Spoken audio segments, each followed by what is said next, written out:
Greetings, fellow EDCers, and welcome to the CarryORBury YouTube channel. For the sake of anonymity, we'll be using our nicknames. I'm your host, Prophet. My editor and cameraman is Professor. You'll definitely hear from more of our friends and family from time to time as we grow together as a channel.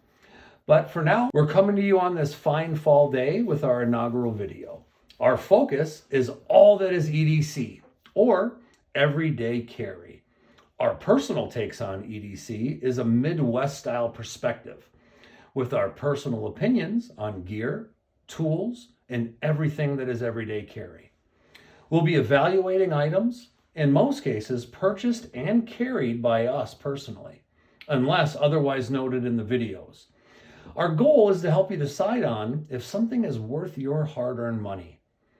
The way we'll be evaluating items and gear is very simple. At CarryORBury, we're going to be using needs or nails. And folks, what that means is if a particular product has a good feature, it will get a pocket emote with the word need stamped or stitched in it.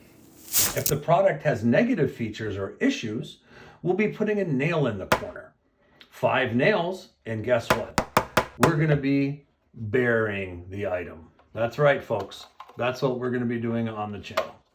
Now, if a product gets 5 needs, you guessed it, you need to consider this purchase. You need to consider this item. You need to consider this gear.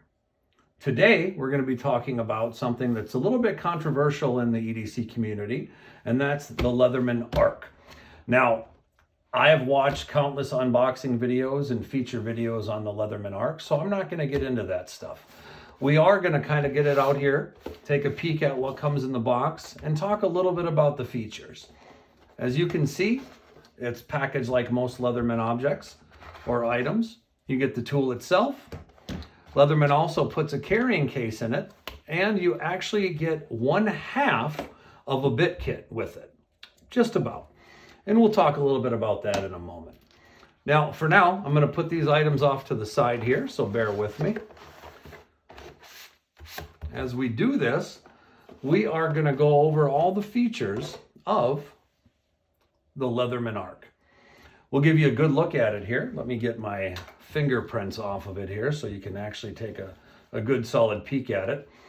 I have carried this item personally for the last couple weeks, and I do have some opinions on it, both good and bad, and I look forward to sharing those with you. Just a little catch up if you are new to the Leatherman ARC. The Leatherman ARC is a very interesting product because it is utilizing both a multi-tool and it's also utilizing something a little bit different, and that is bringing the knife community with a very good blade steel into the picture as well. And we'll kind of get that right out of the way. Here's the blade. And again, I'll get my fingerprints off that for you guys here. This is a USA MagnaCut blade. And the reason that the word MagnaCut is utilized so much in EDC right now is because it's actually considered a super steel. A gentleman by the name of Dr. Leatherman Thomas, who has also written some excellent books, one of them being Knife Engineering, which we'll link here in the description. Great book, great read for any of you knife or blade enthusiasts out there. And Dr. Leatherman Thomas helped create this blade. It has a high content of vanadium, niobium, and molybdenum. And if I said any of those somewhat inaccurately, forgive me, because ladies and gentlemen, I am definitely not a linguist. With that being said, we'll talk a little bit more about the Leatherman ARC. So we talked about the blade already. It's a fantastic blade. What you're getting here is exactly just under 2.5 inches of cutting geometry on the blade. Overall, it's going to be definitely under 2 3/4 inches. So depending on your state laws, this shouldn't be a big deal. And it may even fall into the multi-tool category. But I am not a lawyer, nor do I play one on TV. So I do recommend that you follow up on your local knife laws. With that being said, the Leatherman ARC has a lot of other interesting features. You actually have Leatherman's proprietary bit driver. Pretty neat. You actually also have in that same area here, you have a Leatherman screwdriver can opener type tool here, as you can see. And that's basically what you get on the one side, other than the saw. What I do love about this is that being a free series platform tool, everything is operating by one hand if need be. And I gotta admit, I've used every tool in here, and I've deployed every tool in here by using just one hand. It uses magnets, and it also uses a detent when the tool is locked open, which you physically have to remove to get the pressure off of it. This makes one of the first Leathermans that I know of that can actually lock tight on almost every tool to give you a lot of better purchase on whatever you're trying to do. With that being said, that's going to be the left side of the Leatherman. On the other side, you are going to have a file, which I know a lot of guys really like having both the wood file with now the diamond portion. So you get kind of a 2-in-1 file, which is really, really nice. In fact, I've already tried using the diamond portion to sharpen a blade, and I did pretty well doing it. It's really great to have something on the go. Couple other the tools quickly, and again, this is not an unboxing or anything like that, so we're going to move through this a little bit quickly. You have the flathead screwdriver that also acts as a pry bar. As you can see, it has a lot more thickness than most of the other Leatherman tools there. You also have an eyeglass screwdriver. Here you have the option to be able to use that as well. And then finally you have your awl, which also does come with a little bit of a sharpened edge here, so it's really good for doing some reaming features, and it has a wire cutter inside as well. Now, finally, you have the scissors. I won't get into this too much because I know a lot of you out there are either love it or hate it. I find that it does a darn good job for what it is. Now again, folks, with that being said, we're going to get right into what I think are the best features of the Leatherman Arc. Number one, after talking this over with Professor, being a USA built item is incredible. This tool is built in the USA. You see it stamped both on the plier head here. It's also on the MagnaCut blade. Really, really fantastic. I know that I, for one, like to vote for my home team from time to time, and having stuff made here in the US makes me feel really proud to be able to see this.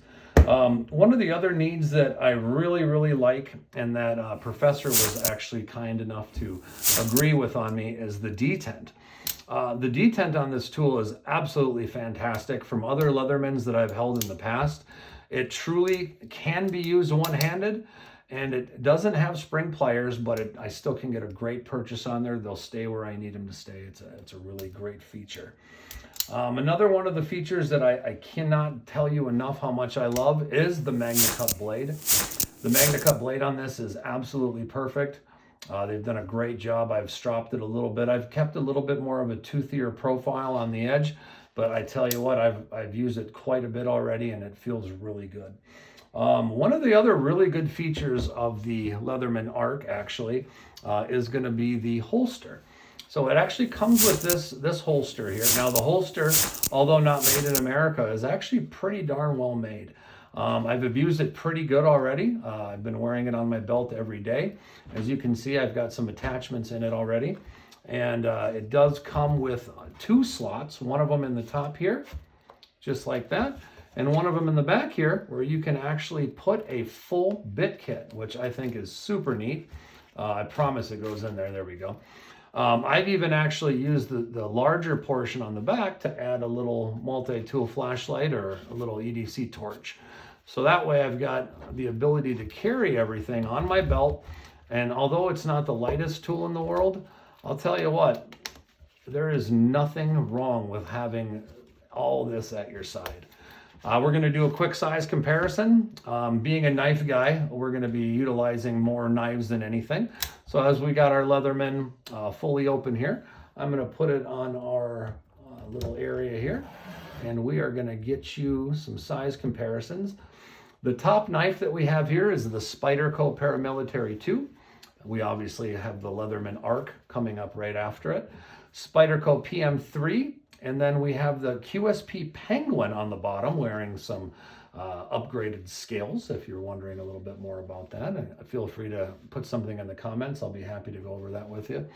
But now kind of putting them right next to each other here, as we can see with the Leatherman Arc and then this PM3 is blade. You got just about as much cutting profile on both of these knives. So it's actually pretty darn impressive. You've got quite a bit of blade there, quite a bit of belly to do what you need to do, but you even have a really nice clip point style sheep's point sort of configured tip. Fantastic.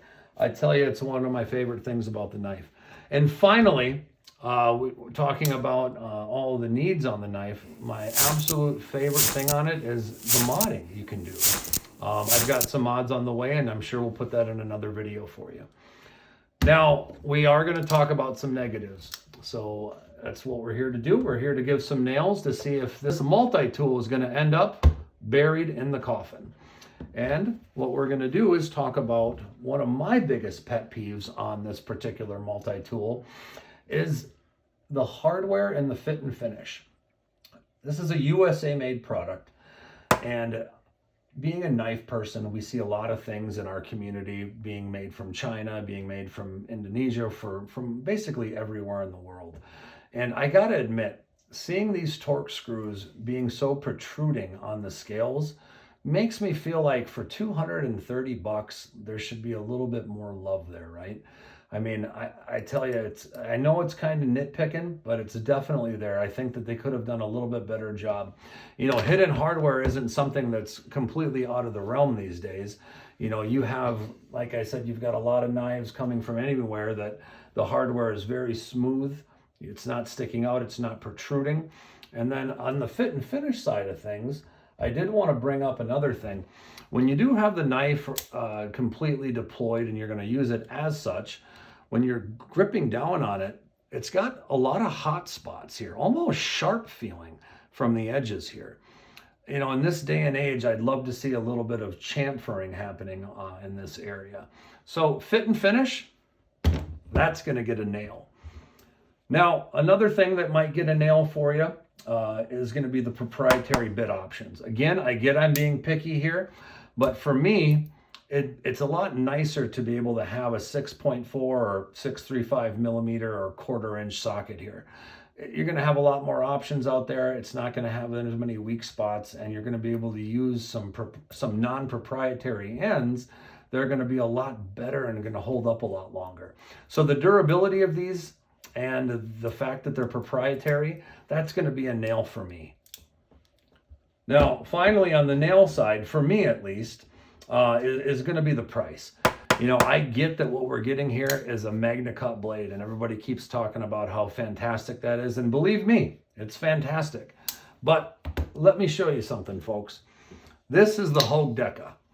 This also sports a MagnaCut blade, and we're going to do a size comparison between these two here. As you can see, you get a lot more blade in this. It's going to have a very light, easy to carry, non-protruding screw profile. It's also done in MagnaCut. Now this you can get for $135 at your favorite knife or sporting good retailer right now. So is having a $100 difference compared to a normal EDC MagnaCut blade? Now that you see you have one knife coming in at $135 with a MagnaCut blade, and then you have a multi-tool coming in at $230 with a MagnaCut blade, let me ask you this, is that $100 difference worth it? Well, to Professor and I, it is.